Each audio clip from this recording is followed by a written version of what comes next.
Back to the political science lecture series on Napier. We were discussing Western political thought and we completed Plato last time. Today we're going to discuss the next philosopher who is also very important, that is Aristotle.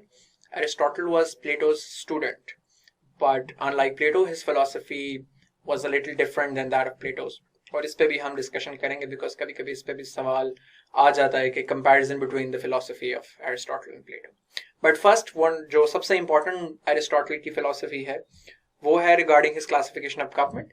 और जिस तरह हमने पिछली दफा discuss किया था कि हम सबसे पहले एक ब्रॉड टेबुलर फॉर्म में रिप्रेजेंट करेंगे about the philosopher to give an impression on the examiner that you are very well versed in the subject.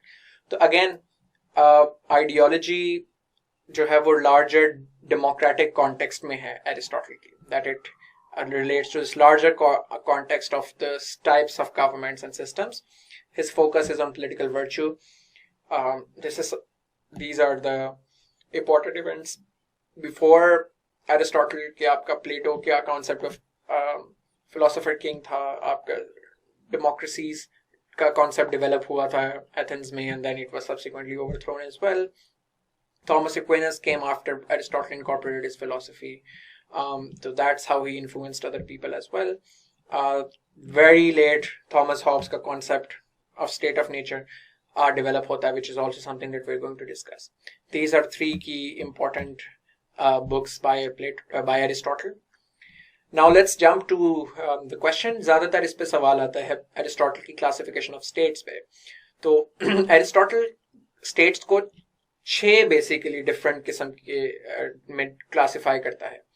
और किन बेसिस पे करता है? On 2 principles. First is the number of people who exercise supreme political power in that state, and second is that what kind of ends does it seek to serve. ये किस किस्म के goals और objectives हैं state के. These 2 basically systems principles constitute the state that Aristotle devices. This is a very simple classification because अगर तो rulers अपनी कम्युनिटी के लिए अच्छा काम करते हैं, if the goal is to serve the larger community, उन स्टेट्स को हम प्योर या नॉर्मल स्टेट, नॉर्मल फॉर्म कहेंगे. अगर रूलर्स सेल्फिश हो जाएं and if they are only seeking to serve their own interests, उसको हम perverted या degenerated form of state कहेंगे. तो पहला प्रिंसिपल जो हमने एक डिस्कस किया था, the ends that it seeks to serve. Basically वो एंड्स 2 तरह के हो सकते हैं, एक larger community interest and the second could be personal interest. And second principle was कि number of people who exercise supreme power, तो वो यहां पर आएगी. So Aristotle argues that if the power is vests in one person, then it could either be a monarchy or a tyranny. If that one person is governing in the interest of the community and not for his own interest, then it is a monarchy. It is a good state. It is a good system. But if that if that one person is using political power and state apparatus for his own benefit, then it's a tyranny. Similarly, if there are a few small number of people, ruling class एक special class है जो कि govern कर रही है in the interest of larger community, then it is aristocracy. This was very famous back then in the old Greek societies. Aristocracies were very common and aristocrats were people who used to govern. तो ये एक normal good functioning state है. But if these few people act in their own interest, then it becomes the perverted form of oligarchy. और अगर बहुत ज्यादा लोग, अवामुन्नास हुक्मरान है और अवामुन्नास की मर्जी से फैसला होता है, तो दैट्स अ पॉलिटी. बट अगर वो अवामुन्नास सही तरीके से कम्युनिटी के इंटरेस्ट में डिसीजन नहीं करी, मगर डिजेनरेटेड फॉर्म ऑफ गवर्नेंस बन जाती है, लोग एक दूसरे के खिलाफ हो जाते हैं और सिर्फ अपने इंटरेस्ट सीख करने लग जाते हैं, then that becomes democracy. I would like to point out here that the democracy in ancient Greece and the democracy what Aristotle argues is not the kind of democracy that is present in today's world. Greek democracy direct democracy थी जिसके अंदर हर बंदे का पास right to vote था. हर बंदा हर law पे पूछा जाता था उस बंदे से कि वो क्या चाहता है. Modern democracies direct democracies नहीं है, they are indirect democracies which are also called representative democracies. आप इलेक्शंस में अपने रिप्रेजेंटेटिव को मुंतखब करते हैं जो असेंबली में जाके आपके बिहाफ पे लेजिस्लेशन करता है. So they are different. तो ये एक इंपॉर्टेंट इसके अंदर कंपोनेंट है. If you want to see you can always check YouTube में difference between direct democracy and indirect democracy. हमने भी अपने लेक्चर्स में इनको कवर किया. I will again attach some video links to that effect as well. Aristotle ने जब पहली चीज क्लासिफाई कर दिया स्टेट्स को, दूसरी चीज उसने ये की कि उसने कहा कि ये सारी चीजें एक खास पैटर्न पे चलती हैं. They operate in a particular cycle. और ह्यूमन हिस्ट्री जो है, हर सोसाइटी की हिस्ट्री, हर सिविलाइजेशन की हिस्ट्री इस साइकिल के थ्रू ऑपरेट करती है. वो साइकिल क्या है? वो कहता है कि सोसाइटी में एनार्की होती है सबसे पहले. तो इट स्टार्ट्स विद एनार्की. और उस एनार्की में कोई एक कैरिस्मेटिक सुपीरियर मिलिट्री प्रोवेस रखने वाला आदमी जो कमांड करता है लार्जर लोगों का interest, he emerges as a king and he brings order to the system and thus becomes a monarchy establish होती है, जो सबसे पहला form of system. For some time this works fine, but over time उसके बच्चे होते हैं, next generations आती हैं, they stop adhering to the virtues that their forefathers had used to bring that chaos into order. और Aahista Aahista Kings began to exploit the masses. और इस तरह tyranny establish होती है. Over time, people become fed up with this tyranny, and they do not tolerate this kind of administration any longer. And इसकी वजह से internal push for reform की वजह से कुछ few जो लोग, there are other people in the country who are also powerful, who hold certain level of power, who hold intellect, who hold support as well. These few people over time overthrow this tyranny और एक aristocracy establish की जाती है जिसमें few wise men from good families, good background, good education come to govern the society. Over time जिस तरीके से monarchy का कैरेक्टर डिजेनरेट कर गया था, इस एरिस्टोक्रेसी का कैरेक्टर भी डिजेनरेट कर जाता है और इस एरिस्टोक्रेसी आपकी ओलिगार्की में बदल जाती है. ओवर टाइम जब एरिस्टोक्रेसी ओलिगार्की में बदलती है तो लोग इसको भी बर्दाश्त नहीं कर पाते और फिर एक पॉपुलर रिवोल्ट होता है. पीपल आर्ग्यू कि ये जो एरिस्टोक्रेसी है, ये जो ओलिगार्की है, they are only benefiting the ruling class alone.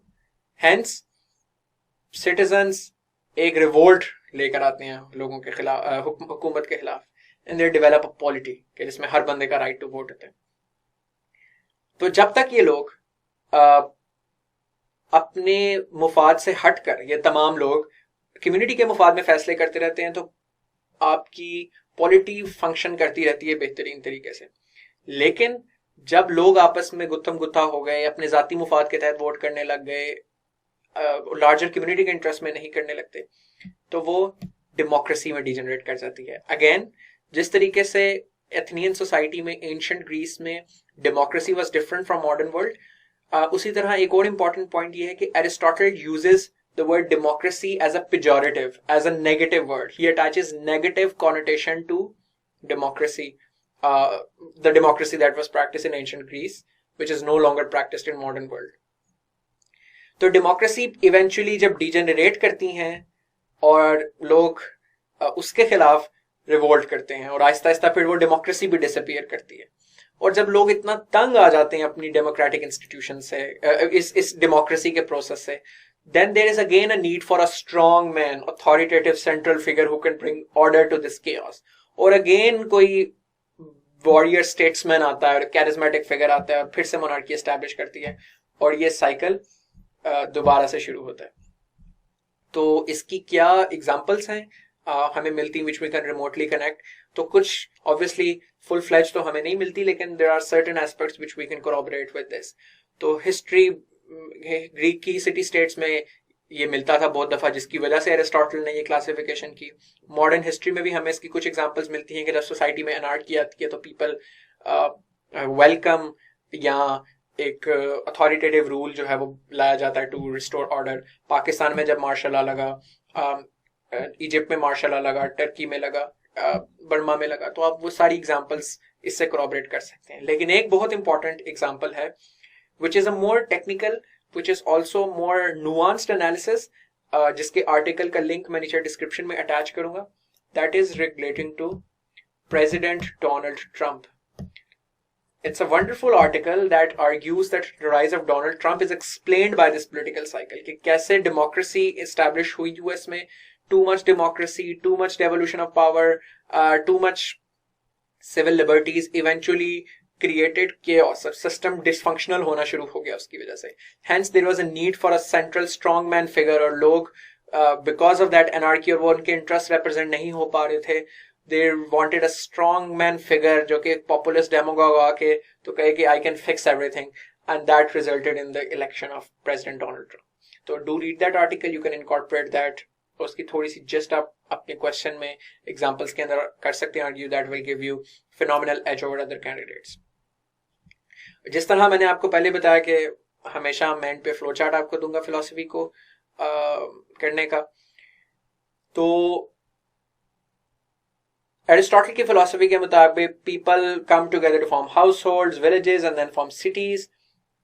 For a good life you need to develop or need to organize city states, because Aristotle की वो बहुत famous quotation है ना, man is a political animal.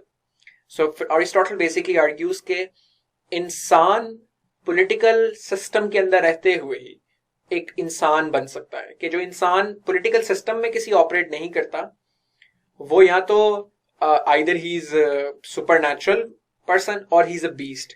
Because इंसान की basic instinct है कि वो they form collectivities and then he organizes, और उसमें एक सिस्टम बनता है, लॉज बनते हैं. तो एक इंसान की बेहतर जिंदगी हमेशा एक ऑर्गेनाइज सिटी स्टेट की फॉर्म में ही एग्जिस्ट कर सकती है, where there are functioning laws. Living in a society organised by reason, laws such as city state is what makes us human. Anybody who lives outside the city is either a beast or a god. Man hence by nature is a political animal. ये उसकी बड़ी famous quotation है जो कि use होती है, और that is why this also corroborates with his larger philosophy of realism, that Aristotle is a realist. He believes in real world phenomena, unlike Plato who believed in lofty ideals. तो Aristotle की legacy क्या थी? Aristotle was known as the first teacher, especially in the Muslim world. Muslim world के अंदर philosophers उससे बहुत inspired थे. They were known as Aristotelian philosophers. तो बहुत सारे इब्न रुश्द, इनमें एक बहुत बड़ा नाम है इस्लामिक philosophers में. तो in the golden age of Islam, it was golden age because इनमें से बहुत सारे philosophers ने Greek philosophy, Islamic philosophers ने Greek philosophy, in particular Aristotle की philosophy incorporate किया अपने अंदर, और उस पर research किया and built upon that brought in the golden age of Islam.